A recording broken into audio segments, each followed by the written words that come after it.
Bonjour à tout le monde et bienvenue dans des dictos. Aujourd'hui, on va parler d'Emmanuel Kant. D'Emmanuel Kant.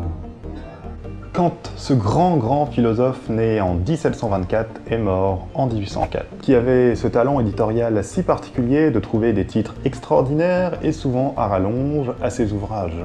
Essayez par exemple, si je vous énumère ceci, de ne pas frémir. Rêve d'un visionnaire expliqué par des rêves métaphysiques. Essai pour introduire en philosophie le concept de grandeur négative. Quel progrès effectif a accompli la métaphysique depuis l'époque de Leibniz et de Wolff. Et le sublime critique de la raison pure, accompagné de son non moins magistral prolégomène à toute métaphysique future qui voudra se présenter comme science. L'ouvrage sur lequel on va s'attarder aujourd'hui possède également ce cachet particulier. Écoutez donc, idée d'une histoire universelle au point de vue cosmopolitique. Dis-moi, synthèse vocale, qu'est-ce que ça donne en allemand? Idee zu einer allgemeinen Geschichte in weltbürgerlicher Absicht. Aujourd'hui donc, on va parler philosophie de l'histoire dans ce 8e épisode de Des Dictos.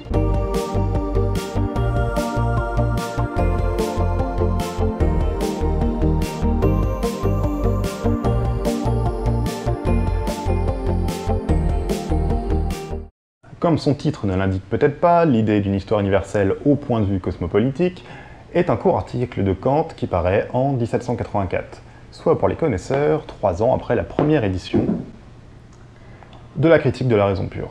Il n'aime pas trop la critique de la raison pure, c'est pour ça qu'il s'en va du coup. Mais comme son titre l'indique cette fois, l'idée d'une histoire universelle implique celle d'une histoire entière et globale de l'humanité, à la fois passée, présente et future. Et si cette histoire est dite au point de vue cosmopolitique, c'est pour Kant pour dire que l'histoire vise un fil conducteur qui vise à réaliser une paix mondiale entre tous les États du monde. C'est ici le sens du mot cosmopolitique, qui provient du terme cosmopolite, qui signifie en grec « citoyen du monde ». Cette idée du cosmopolitisme n'est pas nouvelle, on la retrouve dès l'Antiquité, par exemple chez le cynique Diogène de Sinope ou encore chez les stoïciens. En gros, pour Kant, l'histoire a un sens, et ce sens, c'est celui d'une humanité unie grâce à une paix mondiale réalisée entre tous les États. C'est très beau. Oh, des hippies! Des hippies! Il y en a partout! Ils veulent sauver la Terre, mais ils font que fumer des joints hippies! Au secours! C'est très beau, mais comment Kant parvient-il à expliquer cela? Dans l'introduction, Kant montre que derrière une apparente irrégularité des événements humains se cache donc un véritable fil conducteur. Les actions humaines, comme les événements naturels, sont déterminées selon des lois universelles de la nature, bien que la liberté des hommes ne soit pas par là remise en cause. L'histoire, dit Kant, en tant que discipline bien comprise, doit pouvoir découvrir au niveau de l'espèce humaine un cours régulier et progressif derrière les irrégularités des actions individuelles. Kant prend l'exemple des mariages, des naissances et des décès, et veut montrer que ces petits événements, qui paraissent complètement aléatoires, peuvent être comparés au temps qu'il fait, souvent inconstant, mais qui concourent à la formation des plantes, au cours des fleuves, etc. Les variations démographiques chez les êtres humains sont comme les variations météorologiques. De près, elles paraissent irrégulières et désordonnées, mais considérées de manière bien plus large, elles suivent une véritable régularité qui amène à penser un devenir ordonné, une continuité qui tend vers un but précis. Il y a donc un sens de l'histoire selon Kant, une progression vers un but dans l'histoire humaine. Mais comment comprendre cela alors que les êtres humains, au contraire des animaux, ne suivent pas un instinct prédéterminé? Et qu'également, ils ne s'organisent pas entre eux, ils ne se rencontrent pas pour décider de poursuivre des buts communs vers lesquels l'humanité tendrait.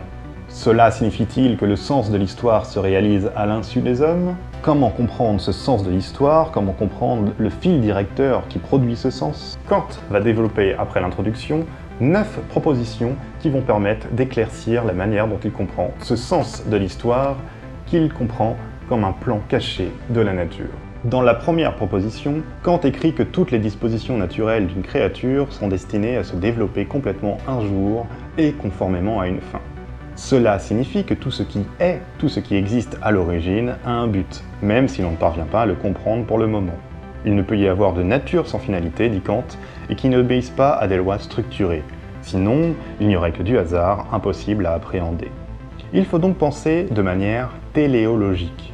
La téléologie est étymologiquement l'étude des fins, c'est-à-dire des finalités, de ce vers quoi on va et qui a un sens. Penser par exemple que les pommes existent uniquement pour qu'on les mange, c'est penser de manière téléologique l'existence des pommiers. La deuxième proposition rappelle qu'il faut penser le sens de l'histoire humaine dans l'espèce humaine tout entière et non à l'échelle des individus qui n'ont pas assez d'une seule vie pour user pleinement de leur raison.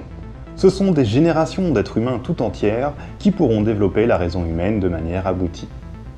La troisième proposition confirme ainsi que l'humanité doit son développement et son progrès grâce à sa raison, et non grâce à un instinct. Alors que la nature a tout donné aux animaux, un instinct pour survivre, des pattes, des griffes, des ailes pour les aider, l'homme est nu, dépourvu d'instinct.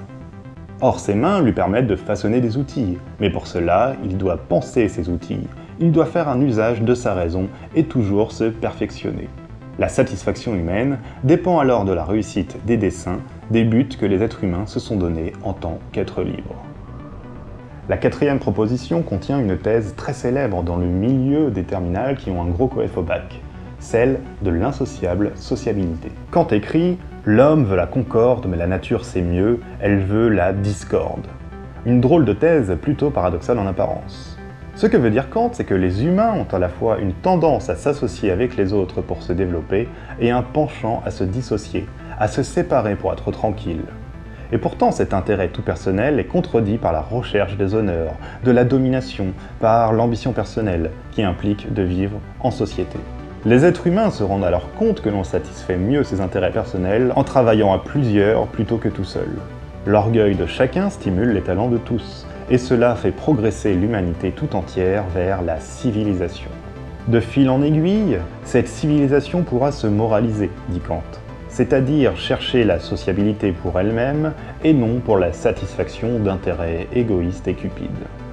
La cinquième proposition vise à montrer que le dessein de la nature vers la moralité implique une société administrée par un droit universel, c'est-à-dire valant en tout temps et pour tout le monde. L'État fixe des lois qui contraignent la liberté des hommes. Ainsi Kant écrit « Toute culture, tout art qui orne l'humanité, le plus bel ordre social, sont les fruits de l'insociabilité qui se contraint elle-même à se discipliner et ainsi à développer complètement les germes de la nature. » Kant compare les hommes à des arbres. Seul au milieu d'une plaine, un arbre poussera de manière désordonnée, un peu courbé par-ci et bien incliné par-là. Au contraire, un arbre qui pousse au milieu d'une forêt doit, pour aller chercher l'air et le soleil, pousser tout droit. Pour les hommes, c'est la même chose. Seuls, ils évoluent de bien mauvaise manière, alors que contraints par la présence d'autrui, ils s'élèvent droitement. Mais comme l'indique la sixième proposition, si les hommes doivent être contraints au sein d'un État régi par des lois, cela implique que l'homme a besoin d'un maître. Kant précise que l'homme a besoin d'un maître pour briser sa volonté particulière, et le forcer à obéir à une volonté universellement valable. Par là, chacun peut être libre. Si cela vous rappelle Rousseau, ce n'est pas du tout fortuit. Kant a considérablement été influencé par la pensée morale et politique de l'auteur du Contrat social. Mais si l'homme a besoin d'un maître, le maître n'est lui-même qu'un homme parmi d'autres. Comment alors sortir d'une mise en abîme qui ferait que le maître a lui-même besoin d'un maître, et ainsi de suite? Pour Kant, le progrès de l'humanité ne peut se faire que si l'homme s'éloigne de son animalité et s'engage pleinement à suivre sa raison. Si cela paraît irréalisable, il faut pourtant s'en rapprocher. Cela pourrait être permis, selon Kant, par l'expérience accumulée par l'humanité au cours du temps, et aussi et surtout par une bonne volonté d'accepter la raison comme conducteur des actions humaines. La septième proposition introduit la thématique cosmopolitique de l'ouvrage. Si on veut un droit véritablement universel, comme le demandait la cinquième proposition, il faut que les États s'unissent pour former une grande société des nations. Les États ainsi associés ne pourront plus se faire la guerre, et la paix pourra alors s'installer sur la planète entière.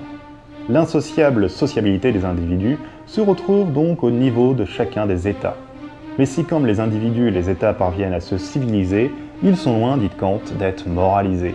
En effet, Kant écrit qu'il y a dans la civilisation qu'une apparence de moralité, qui consiste en un amour de l'honneur et une bienveillance extérieure. Il faut alors qu'individus et États parviennent à agir en vue d'une bonne volonté morale, pour le bien lui-même et non pour des intérêts bien compris. Ainsi, comme le dit la huitième proposition, toute l'histoire humaine ne vise que la moralisation de l'humanité, qui se réalisera dans une constitution universelle et cosmopolitique valant pour tous les États associés.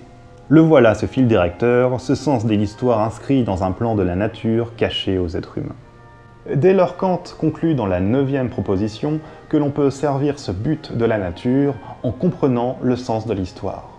L'histoire, en tant que discipline, peut déceler la régularité de ce plan à travers l'étude d'événements qui, à l'échelle d'une vie, ont l'air irréguliers et un tant soit peu chaotiques. Brief candle, life's but a walking shadow, a poor player that struts and frets his hour upon the stage, and then is heard no more. It is a tale told by an idiot, full of sound and fury, signifying nothing. Elle peut déceler cette régularité, mais surtout elle le doit si elle veut réaliser ce but, c'est-à-dire la paix mondiale. Telle est la force paradoxale de l'histoire pensée par Kant. Il faut que l'histoire fasse comme si il y avait un plan caché de la nature pour que ce plan puisse être réalisé. En d'autres termes, si on pense l'histoire comme un chaos, eh bien on n'aura que le chaos comme résultat. Dans ta face, Macbeth. Abonne-toi et partage la vidéo si tu l'as aimé, comme ça je pourrai avoir plein de croquettes. Plein de croquettes. Et la paix mondiale pourra enfin se réaliser.